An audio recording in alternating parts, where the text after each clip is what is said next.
উপলব্ধ সমস্ত এমএসওতে। Analog and digitally log on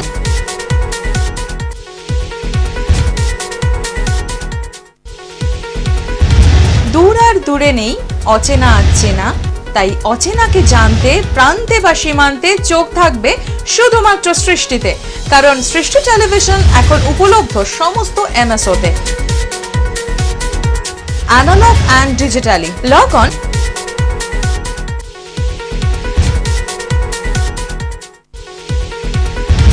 দূর আর দূরে নেই অচেনা আচেনা, তাই অচেনাকে জানতে প্রান্তে বা সীমান্তে চোখ থাকবে শুধুমাত্র সৃষ্টিতে, কারণ সৃষ্টি টেলিভিশন এখন উপলব্ধ সমস্ত এমএসওতে। Analog and digitally log on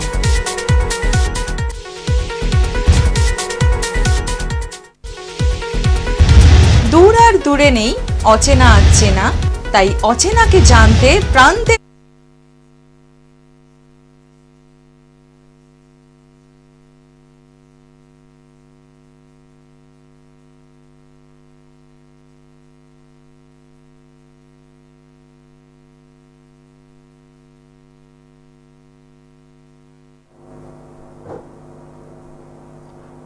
সৃষ্টি টিভির সকল দর্শক বন্ধুদের স্বাগত জানাবো আমাদের অনুষ্ঠানে, যে অনুষ্ঠান হচ্ছে সুস্বাস্থ্যের জন্য, যে অনুষ্ঠান আমাদের সুস্থ থাকার জন্য। প্রত্যেকটা মুহূর্তেই আমাদের ভালো থাকতে হবে, সুস্থ থাকতে হবে, আর তার জন্য আমরা এই বিশেষ অনুষ্ঠান নিয়ে আপনাদের সামনে একদম উপস্থিত হয়ে যাই। আজকে আমার সঙ্গে রয়েছেন doctor Subrata Debnath, MBBS MS fellowship in gynae oncology and robotic surgery, Apollo হসপিটালের সাথে ডাক্তারবাবু যুক্ত রয়েছেন, সিনিয়র কনসালটেন্ট। আজকে আমরা যে বিষয়টি নিয়ে কথা বলবো সেই বিষয়ে আসবো, তার আগে স্টুডিওতে রয়েছেন ডক্টর সুব্রত দেবনাথ স্যারকে আমি স্বাগত জানাই, এবং রয়েছেন টিভির অপর প্রান্তে আপনারা। একদম সরাসরি ফোন করুন, গাইনোকোলজিক্যাল যে কোনো সমস্যা নিয়ে আমাদের এই অনুষ্ঠানে আপনারা সরাসরি কিন্তু কথা বলার সুযোগ পাবেন। আপনাদের সকলকে স্বাগত জানাই এবং স্যারকেও স্বাগত জানিয়ে শুরু করব আজকের অনুষ্ঠান। নমস্কার স্যার। নমস্কার। হ্যাঁ স্যার, প্রথমেই যে প্রশ্নটা রাখবো আমরা, এই যে মেয়েদের একটা শারীরিক সমস্যা তো থাকেই, তো মেনোপজের পর প্রথমে জানবো মেনোপজের এজটা ঠিক কত বছরে আসে? মেনোপজ মানে হচ্ছে যদি 1 বছর টানা যে পিরিয়ডটা, মাসিকটা যদি বন্ধ থাকে সেটাকে মেনোপজ বলে। সাধারণত ভারতীয় মহিলাদের ক্ষেত্রে 45 থেকে 55 বছর বয়সটা হচ্ছে মেনোপজের রেঞ্জ। আচ্ছা, একদম 45 থেকে 55। তো অনেক সময় আমরা যে সমস্যাটা ফেস করি যে মেনোপজ হয়তো 7-8 বছর হয়ে গিয়েছে, তারপরে হঠাৎ করে, মানে রিসেন্টলি আমার এক রিলেটিভের ক্ষেত্রে এটা হলো যে 2014 সালে পুরো ব্লিডিং বন্ধ হয়ে গিয়েছে এবং তারপরে হঠাৎ এখন রিসেন্টলি দেখা যাচ্ছে যে ব্লিডিং স্টার্ট হয়েছে। এটা কেন হয়? প্রথম কথা হচ্ছে মেনোপজ হওয়ার পর, মেনোপজ হচ্ছে পার্মানেন্ট সিজেশন অফ মেনস্ট্রুয়েশন, মানে পার্মানেন্ট বন্ধ হয়ে যায়। তারপরে ব্লিডিং চালু হওয়াটা কোনো রকমই স্বাভাবিক নয়। আচ্ছা, সেই রকম যদি কোনো রকম মাসিক একবার বন্ধ হয়ে যাওয়ার পর যদি সিঙ্গেল ড্রপ অফ ব্লিডিং হয়, সেটা হচ্ছে সিগনিফিকেন্ট। সেটাকে ভালোভাবে ইনভেস্টিগেশন করে দেখতে হবে সেখানে কেন হচ্ছে সেটা। সেটা কিছু নন ক্যান্সারাস কন্ডিশনও হতে পারে, কিছু ক্যান্সারাস কন্ডিশনও হতে পারে, বা কিছু ইনফেকশন কারণেও হতে পারে। সেটাকে প্রপারলি ইনভেস্টিগেশন করে দেখতে হবে এবং সেটাকে ট্রিট করতে হবে, নেগলেক্ট করলে চলবে না। আচ্ছা, ব্লিডিং বলতে আমরা যেরকম বুঝি সেই রকম হেভি ফ্লো বা সেটা হয়নি, লাইট স্পটিং। লাইট স্পটিং হলো সিগনিফিকেন্ট। কেন ব্লিডিংটা হচ্ছে? কারণ যে ফিজিওলজিক্যাল প্রসেসটা আছে, পিরিয়ড হওয়া নরমাল, সেটা তো ওনার চলে গেছে, তারপরে ব্লিডিংটা কেন হবে? যদি সিঙ্গেল ড্রপ হয় বা সামান্য স্টেনিং হয় ইনার গার্মেন্টস এর মধ্যে, সেটা হচ্ছে সিগনিফিকেন্ট। সেটাকে ইনভেস্টিগেশন করে দেখতে হবে কেন হচ্ছে। আচ্ছা, মানে এইখান থেকে কি এটা ক্যান্সারে টার্ন যাওয়ার কোনো চান্স থাকে? ইউজুয়ালি কি হয়, একটা কমন যেটা হয় ইউট্রাইন ক্যান্সারের ক্ষেত্রে ফার্স্ট সিম্পটম হয় পোস্ট মেনোপজাল ব্লিডিং, মানে মাসিকের পরে ব্লিডিং চালু হয়েছে, সেক্ষেত্রে একটা ডাউট থেকে যে ইউট্রাইন ক্যান্সার হচ্ছে কিনা। একটা পার্সেন্টেজ সার্ভাইকাল ক্যান্সার বা জরায়ুর মুখের ক্যান্সার, যেটা আমরা কমনলি শুনে থাকি, সেটা হতে পারে। তো এই জিনিসগুলোকে এক্সক্লুড করতে হবে প্রপার ইনভেস্টিগেশনের মাধ্যমে। সেজন্য পোস্ট মেনোপজাল ব্লিড হলে কখনোই সেটাকে নেগলেক্ট করা যাবে না। আচ্ছা, মানে যদি লাইট স্পটিং হয় সেটাও ফেলে রাখার মতো, সেটাও সিগনিফিকেন্ট। আচ্ছা, এখানে কি এই যে ট্রিটমেন্ট, এই ট্রিটমেন্টটা কি সার্জারি দিয়ে করতে হবে নাকি মেডিসিনেও কিওর হতে পারে? সব ক্ষেত্রে সার্জারি দরকার। প্রথম হচ্ছে কি কারণে ব্লিডিংটা হচ্ছে সেটাকে আগে ডায়াগনোস করতে হবে। আচ্ছা। যদি কোনো হয় কিছু ইনফেকশন থাকে সে কারণে সেটা তো অ্যান্টিবায়োটিক দিয়ে সেরে যাবে। আচ্ছা, আর কিছু নন ক্যান্সারাস কন্ডিশন আছে সেটার আলাদা ট্রিটমেন্ট আছে।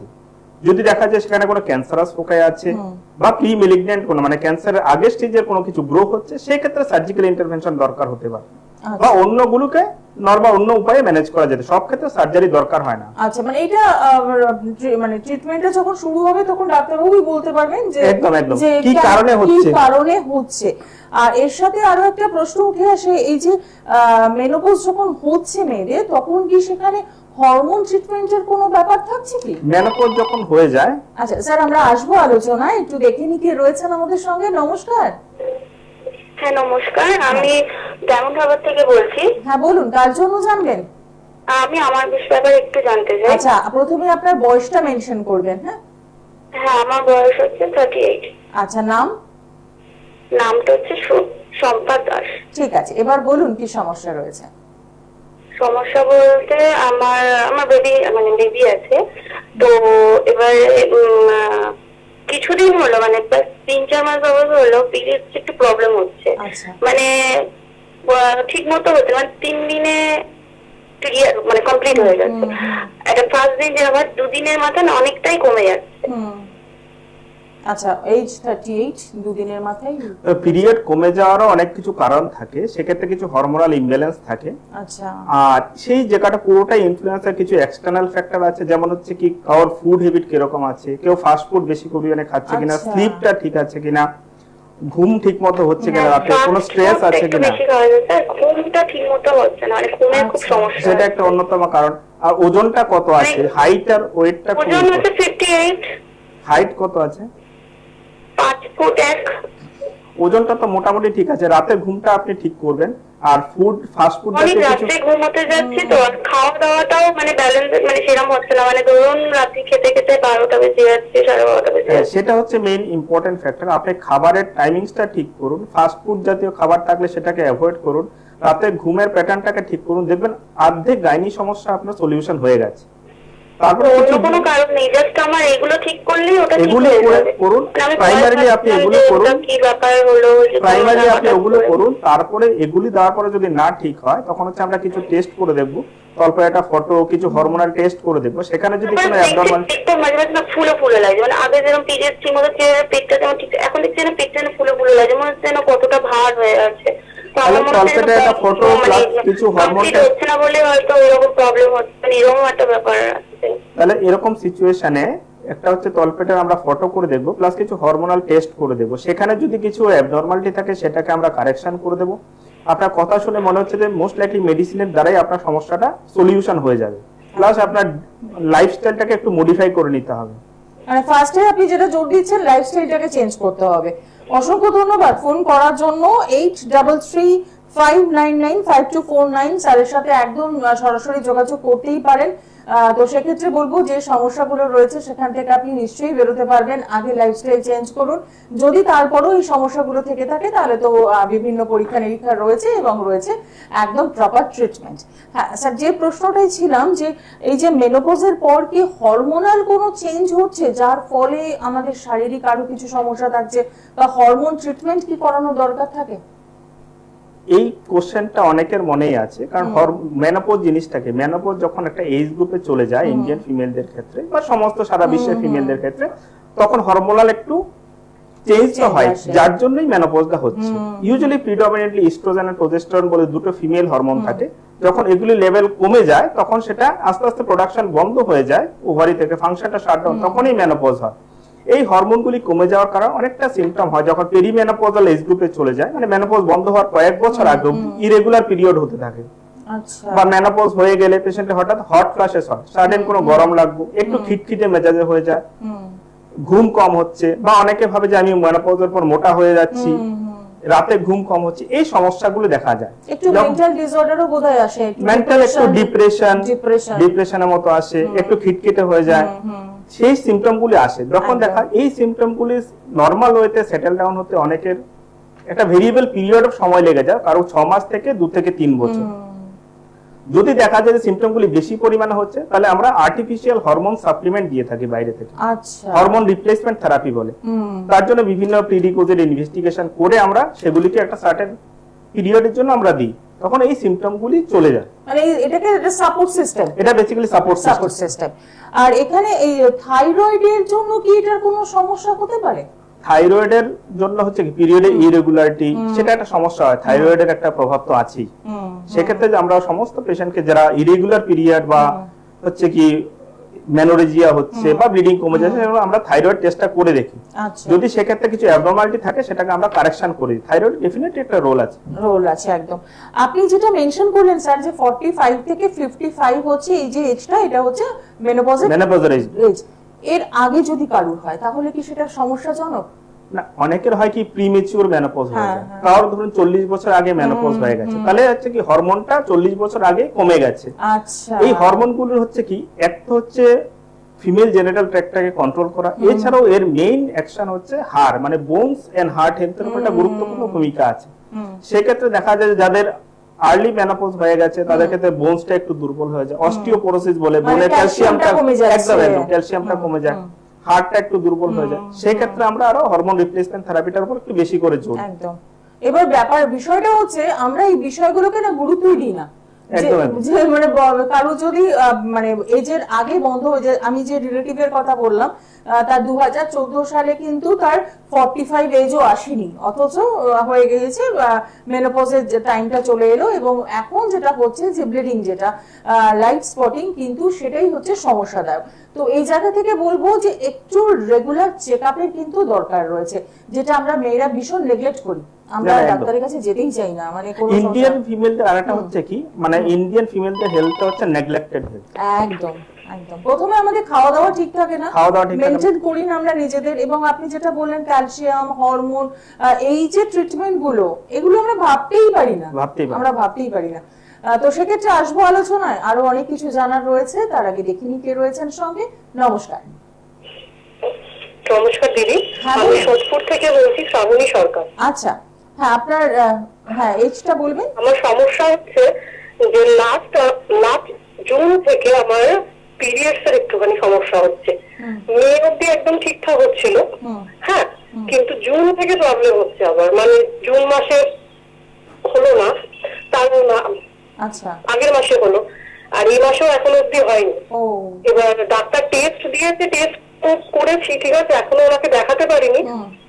কিন্তু এটা কি সিস্টের জন্য হয়? মানে আমার রাইট ওভারিতে সিস্ট আছে, ছিল, সেটা টেস্ট করেছি, তো মানে বুঝতে পারছি না সেটার জন্য কি এরকম কিছু প্রবলেম হয় না, শুধু থাইরয়েডের জন্য? ঠিক আছে, আপনি সঙ্গে থাকুন। থাইরয়েডের জন্য তো একটা পার্সেন্টেজ হতে পারে, যেটা সিস্ট আপনি বলছেন রাইট ওভারিতে, ম্যাক্সিমাম সময় দেখা যায় যে সেগুলোর নিচে লেখা থাকে পলিসিস্টিক ওভারি। তো পলিসিস্টিক ওভারি এক ধরনের লাইফস্টাইল ডিজিজের মধ্যে পড়ে, সেক্ষেত্রে হচ্ছে লাইফস্টাইল মডিফিকেশনটা আগে করতে হয়, ঠিক আছে। এর জন্য তো প্রত্যেক ক্ষেত্রে পিরিয়ড বন্ধ হয়ে যাবে, 2 মাস বন্ধ থাকবে, 1 মাস হবে, সেটাও এরকম নয়। এছাড়াও অনেক ফ্যাক্টর আছে এর জন্য, সেগুলোকে আগে কারণগুলি দেখতে হবে, কেন আছে, কেন হচ্ছে। হাইট, ওয়েট, বিএমআই যেটা আছে, ম্যাচ না করলে, বেশি ওভারওয়েট হলো পিরিয়ড মেইনটেইন হবে না, বেশি আন্ডারওয়েট হলো মেইনটেইন হবে না। ফুড হ্যাবিটটা খুবই আছে, কারণ আমার বয়স 33 প্লাস, আর আমার এখন বডি ওয়েট হচ্ছে 89 হয়ে গেছে। আপনার ওয়েটটাকে তো প্রথমে কমাতে, হাইট কত আছে? 1-2 মাসে হয়ে গেছে। আপনার হাইটটা একটু মেনশন করবেন। হ্যাঁ, হাইট, হ্যালো, হাইট উচ্চতাটা কত আছে? হ্যাঁ, উচ্চতা হচ্ছে 5 ফুট 4। তাহলে আপনার হাইট অনুসারে তো ওয়েটটা অনেক বেশি হয়ে গেছে। তো আপনার প্রথমে যে জিনিসটা করতে হবে হচ্ছে আপনার ওয়েটটাকে কমাতে হবে। 5 ফুট 4 হিসেবে আপনার ওয়েটটা নিয়ে আসতে হবে 60 to 65 কিলো এর মাঝামাঝি। তাহলে দেখবেন যে আপনার গাইনির সমস্যাটা অনেকটাই মিটে গেছে। আচ্ছা, তো সেক্ষেত্রে আমি বলবো ওজনটা অনেকটা কম ছিল, এবার মে মাসের পর থেকে দেখছি ওজনটা আবার আস্তে আস্তে বাড়ছে। সেটা কি থাইরয়েড? থাইরয়েড অনেক সময় কি হয়, থাইরয়েড যখন হাইপোথাইরয়েডিজম বলে একটা কন্ডিশন আছে, যখন থাইরয়েড টিএসএস লেভেলটা অনেকটা বেড়ে যায় থাইরয়েড হরমোন ডেফিসিয়েন্সির কারণে, সেক্ষেত্রে হয় কি ওজনটা বাড়তে থাকে। তখন থাইরয়েড মেডিকেশন খেলে ওজনটা অনেকটাই কন্ট্রোলে চলে আসে, যদি কারো হাইপোথাইরয়েডিজম থাকে। আচ্ছা, দরকার মতো আপনি সরাসরি একটু যোগাযোগ করতেই পারেন 8981446325 এই নাম্বারে একদম সরাসরি কথা বলতেই পারেন। ওভারিয়ান সিস্ট এই কথাটির সাথে আমরা এখন অল্প বিস্তর সকলেই পরিচিত। এই ওভারিয়ান সিস্ট হওয়ার কি কোনো নির্দিষ্ট বয়স রয়েছে? কোনো বয়সী হতে পারে? ওভারিয়ান সিস্ট যে কোনো বয়সে হতে পারে, আচ্ছা। এর কোনো নির্দিষ্ট বয়স নেই। আচ্ছা, সিস্ট ক্যান্সার হবে সেটার আলাদা কিছু এজ গ্রুপ আছে, কোন কোন এজ হয়, কিন্তু ওভারিয়ান সিস্ট যে কোনো বয়সে হতে পারে, এর কোনো নির্দিষ্ট নির্দিষ্ট কোনো বয়স বয়স নেই। নেই। সিম্পটমস কি করে বুঝবো যে আমার ওভারিয়ান সিস্ট হয়েছে কিনা? একটা জিনিস আজকে ওপিডিতে বসলে মানে মা বাবার ছোট ছোট বাচ্চাদেরকে নিয়ে আসে যে আমার মেয়ে সিস্ট হয়ে গেছে, ডাক্তারবাবু ভয় করছে, কি করব? হ্যাঁ, স্বাভাবিক। তো ম্যাক্সিমাম সময় দেখা যায় যে একটা হাতে একটা ফটো রিপোর্ট থাকে, মানে আল্ট্রাসোনোগ্রাফি একটা রিপোর্ট থাকে যেখানে লেখা আছে পলিসিস্টিক ওভারি। পলিসিস্টিক ওভারি নিয়ে এত ভয় পাওয়ার কোনো কারণ নেই, এটা ক্যান্সারাস কন্ডিশন নয়, এর ক্ষেত্রে কোনো সার্জারি করতে হবে না। আচ্ছা। সেটা এক ধরনের লাইফস্টাইল মডিফিকেশন বা কিছু কিছু ক্ষেত্রে মেডিসিন দিয়ে আমরা সারিয়ে দিতে পারি, সেটা হচ্ছে আমরা প্রাথমিকভাবে মা বাবাদের বলে দিই, বা কিছু হরমোনাল টেস্ট করে দেখি, সেক্ষেত্রে যদি কিছু অ্যাবনরমালিটি থাকে সেটাকে আমরা কারেকশন করে দিই। আচ্ছা। আর সিস্ট বলতে যেটা ভয় পাওয়ার হচ্ছে, সিস্ট যদি বড় আকৃতির হয়, সেখানে যদি কোনো রেডিওলজি যারা করেছে, সোনোগ্রাফি যিনি করেছেন, পেটের ফটো যিনি করেছেন, যদি কিছু ক্যান্সারাস ডাউট দিয়ে দিল, সেই ক্ষেত্রে সেগুলো নিয়ে ভয়ের ব্যাপার।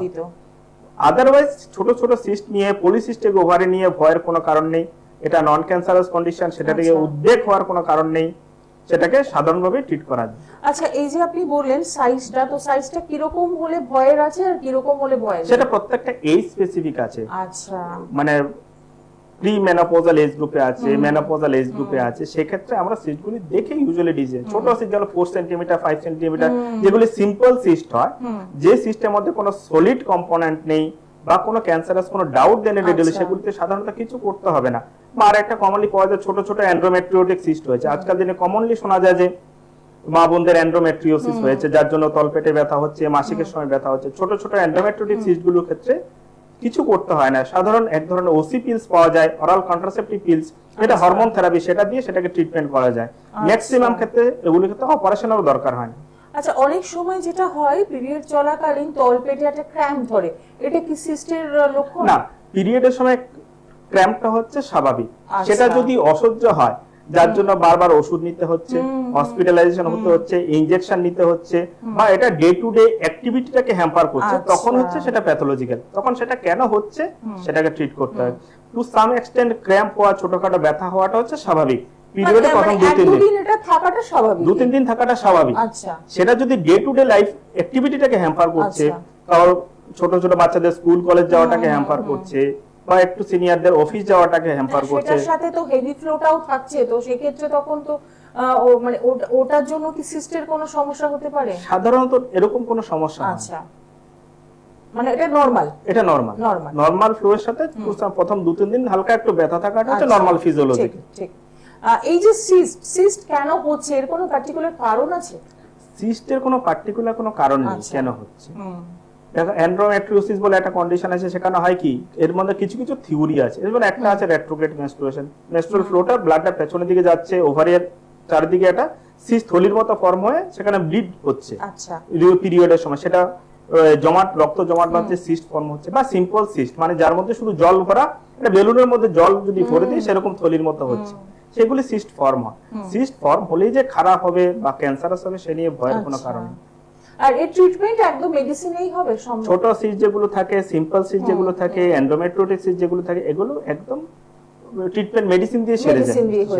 যদি কমপ্লিকেটেড কিছু সিস্ট থাকে বা সিস্টের মধ্যে রেডিওলজিস্ট কিছু বলে দিল, এর মধ্যে সলিড কম্পোনেন্ট আছে, এর মধ্যে কিছু পেপিলারি প্রজেকশন আছে, ইন্টারনাল সেপ্টেশনস আছে, এরকম কিছু ফাইন্ডিং থাকলে সেটা হচ্ছে কেয়ারফুলি ফার্দার ইনভেস্টিগেট করে তাকে ট্রিট করতে হবে। মানে সেটা কি ওটি করতেই হবে, অপারেশন করতে হবে? প্রত্যেক ক্ষেত্রে ওটি দরকার হয় না, কিছু ক্যারেক্টারাইজেশন দেখে তারপর ডিসিশন, মানে কোন এজ গ্রুপে হয়েছে, একদম মানে এজটা এর মধ্যে ডিপেন্ড করছে যে একদম। আসবো আলোচনায়, তার মাঝে দেখে নি কে রয়েছেন সঙ্গে। নমস্কার। নমস্কার দিদি, আমি কালীঘাট থেকে বলছি দিদি। হ্যাঁ বলুন, কার জন্য জানতে চাইছেন?